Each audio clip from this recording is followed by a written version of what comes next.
Hi everyone, Mike here, KMRD Radio Stuff. Today I am at Highland Lake State Park, which is Kilo 3312. And I kind of wanted to today just go over, well, stuff.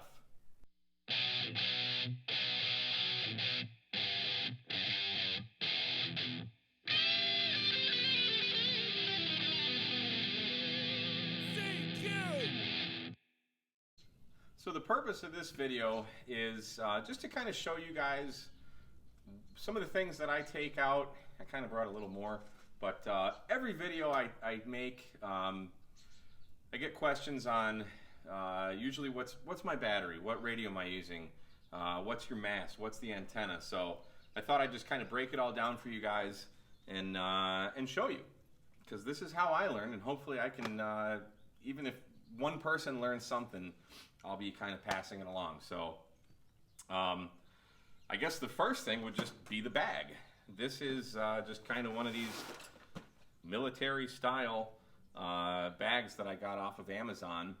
It was a couple years ago, so I don't know where it was, but just look for something similar if you want something like that. It was like 50 bucks. You don't need to spend a lot of money on it. I'm not in the military, so I don't need anything quite as rugged, but it's pretty neat. It's got a little Velcro thing so you can put your American flag patch and stuff, whatever you want to put on there. So you got to have something to carry everything, and that's going to be dictated by, well, how much stuff do you have? I tend to overdo it, so I have a big bag. But I do have kind of a smaller version that I can shrink all this down if I don't feel like carrying all this stuff. So I guess first we could talk about the radio itself. Now, this is the Yaesu FT891, and I have it in this kind of little Velcro bag that I picked up from an Army-Navy store, Joe's Army-Navy in Waterford. It's not padded. I wish it were, but that would also add bulk to it. So you have to think that everything is a compromise. So the more protection I put around this, the bigger it gets. And I really haven't had anything bad happen to it. So, and I've been using this for almost a year now. Well, I guess 6 months, because I didn't really do much portable. So this is the Yaesu FT891. So that's in the bag, and I also keep the power cable in there. One thing I don't have that I should are extra fuses. Fuse blows, there goes your there goes your activation. So that's the radio and the microphone. You'll need that, or your keyer for your CW guys. Another very, very common question I get, even more so, really more than anything else, is how much power am I using and what battery am I using? Well, usually when I'm portable, I'm running about 90 watts.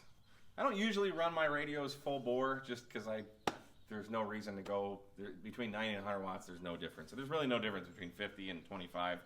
So I might even start lowering my power a little bit when I go on activations. Inside here, I used to have my battery in this clear plastic case, but it broke and I couldn't find another one. So this is actually the bag that my microphone that you guys are hearing me on right now came in. So I repurposed it as we hams do.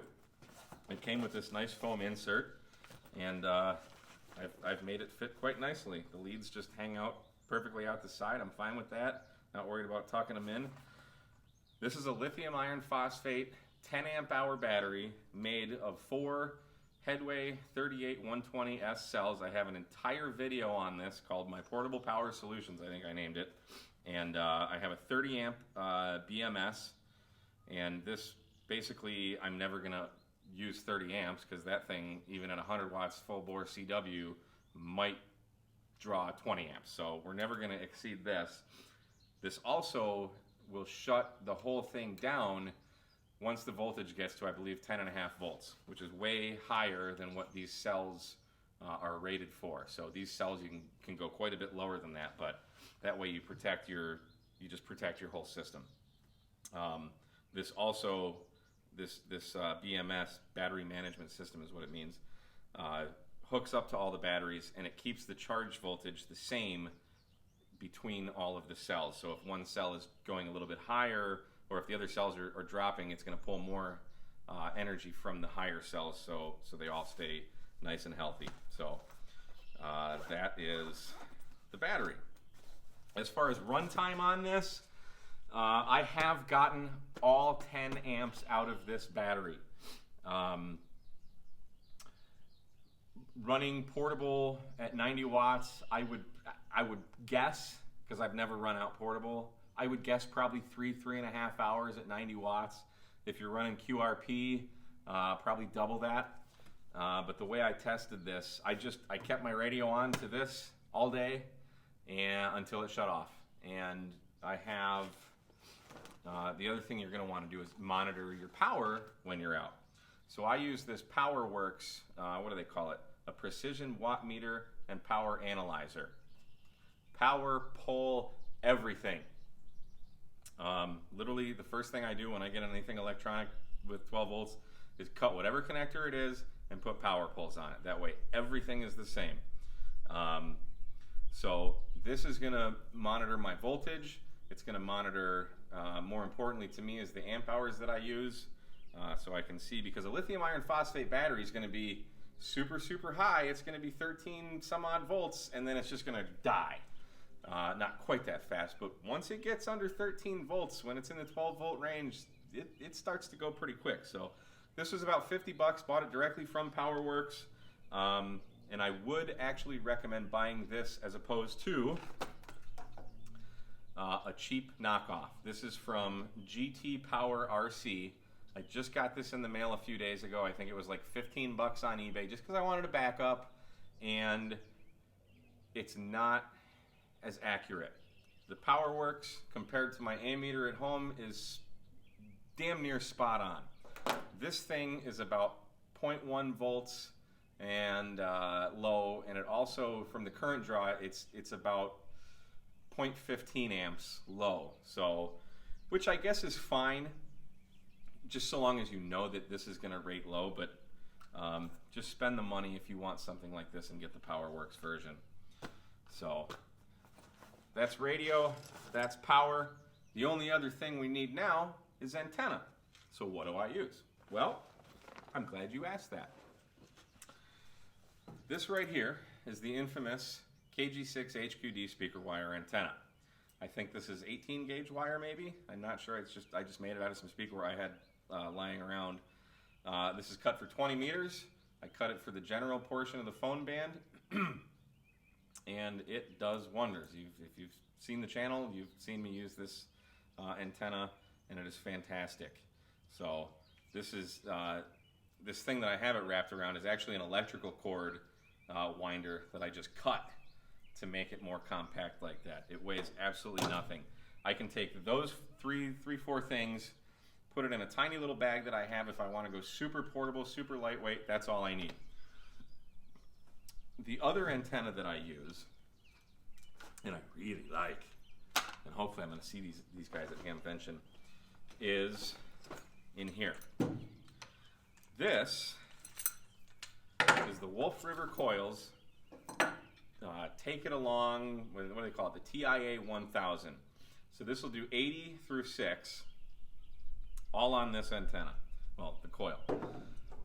This is the whip for it. I just put it in this PVC pipe, and that's the whip. It extends out to, I don't know, I think it's like 9 feet or something like that. All stock from what you can buy from Wolf River Coils. This thing is fantastic. And then it also comes with, let's get all this stuff out here. The 3 counterpoise wires that I have wound up. Those are, I think, 33 feet long each. And then these are the 3 legs to screw into the base there. One other thing, I put a 90-degree connector on there just to take some strain off, because otherwise it'd be sticking out the bottom. And this thing's only probably about that high off the ground when it's set up. So I just wanted that for some strain relief. What else we have? This bag that I put it in, I actually got from, well, Lifestyle Designs. This is, I bought a selfie stick and like this manipulatable tripod, and that's the bag that it came in, and just happens that the Wolf River Coils antenna fits perfectly in it. So let's see, what else do we need? Oh, coax. You're gonna need some of that. This is what I usually bring. This is about 35 feet of RG8X. I do have a longer, I think it's about 125 feet run that I'll bring out sometimes if I'm going to be somewhere kind of like what I'm in now, a little gazebo type thing. If I want to get that antenna way the heck out there in that field, away from everything, I'll bring that, but it is heavy. All of this stuff put together is probably 25, 30 pounds, and with another 125 feet of coax, you feel it. So you soda guys probably don't want to do that. For me, my car is about 100 yards that way, so it's not really a big deal. I carried all this in one trip. You know, I'm not hiking up mountains, so it doesn't matter to me. One thing that I have learned that I like are these little caps that screw into the end. You can get these at Hamfest. You probably buy them online, but usually I have a bunch of these. I stock up on connectors. You never know when you're going to need them. I make all my own cables. Well, I crimp my ends. I don't make the cable. So I can have whatever run I want. But the caps are important because if you're out running your coax in the dirt, sometimes it's wet out there. You're going to get a bunch of crap at the end of it. I would rather not force that into the back of my beautiful 891. Another thing that is not so important to me anymore, but on this side I have just a little barrel connector that I used to use because the KG6 HQD speaker wire antenna, I originally put a PL259 on it so I could just screw it in the back of my radio, but I found that adding coax to that antenna doesn't do anything to the resonance or impedance or anything. I can just add more speaker wire so I get it farther away from me. So I put a SO239 on it. So I don't really need this, but don't forget your adapters. Make a checklist, do whatever you can. A couple weeks ago I went out, didn't have this guy. Before I put that adapter on, before I put the SO239 on the speaker wire antenna, I couldn't activate because I didn't have this stupid little plug right there, or barrel connector rather. So check, double check, triple check that you have all of those little things, especially you soda guys. If you're hiking up a mountain, you get all the way up there and you don't have you don't have something that's important, your heart just sinks. It sucks. So that's that. Let's see, what else do we have? So that's the radio functionality. Another thing that I have, so all right, so now we've talked that the Wolf River Coils antenna. Now for deploying the dipole, I got a lot of comments on this on my last video. A mast for dipoles. This is a 10-meter fishing pole. It's like a crappie pole. It's made out of carbon fiber. It does fantastic. It's super lightweight. It's shorter lengthwise overall. It's skinnier and is longer than the Shakespeare Wonder pole that I have been using in previous videos. It's a Goture Spackle super hard mast fishing pole, really. So the way I deploy this, got a lot of questions on this pole, but I also got a lot of questions on, Mike, what the heck did you stomp in the ground to hold that mast up? This is the patented W6 RIP Tiki stake. It's a Tiki torch stake that I got at Lowe's for $5. And it's just the perfect size to hold that guy in.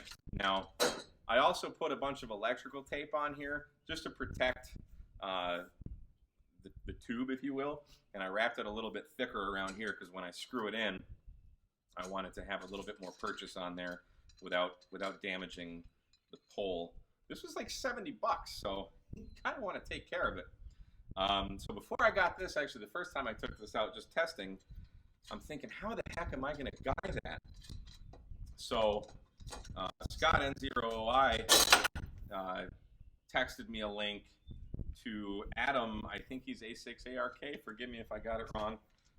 He does a lot of soda activations, and he has a little 2-minute video on how to guy your pole. And I thought, well, that is quite ingenious. Now, he did it a little bit different than me. I was cut short for time, so I just ran to the hardware store real quick, and I picked up this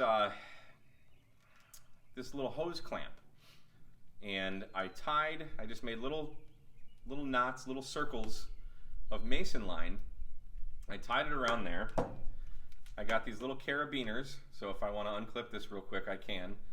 From Lowe's, they were, $5, all super cheap stuff. This is mason line. I've got this is like a 500-foot spool, maybe 250, whatever, longer than you need, spool of mason line. Get something really bright. That way folks, if there's people walking around, they're gonna see this. So I use this in conjunction, well, obviously to guy the mast down, but also I have these stakes. So these stakes are gonna go on the ground. I got 3 around the center of the mast to guide that down. Although in my last activation just last week, I only used this. It was windier than all get out. I did not guy it at all, and this thing held it up. So it was pretty crazy. You can see the waves behind me in my last video. That was the only thing that was holding it up. Should I have guided it? Yeah, but what are you gonna do? So I've got 5 stakes. These are just cheapo stakes you can pick up at an Army Navy store. I've actually found these also at Walmart. I think they're about 80 cents each. So super cheap. I probably should have an extra one as a backup, but I don't. Oh, for power, this is something I made. This is a power pole distribution. I have a PowerWorks one, but I've always wanted to make one of these, so I did. And I actually did a video on how to make this about a year ago and never posted it. So I don't know if any of you guys actually need to see how to do this. Let me know, and maybe I'll post that video.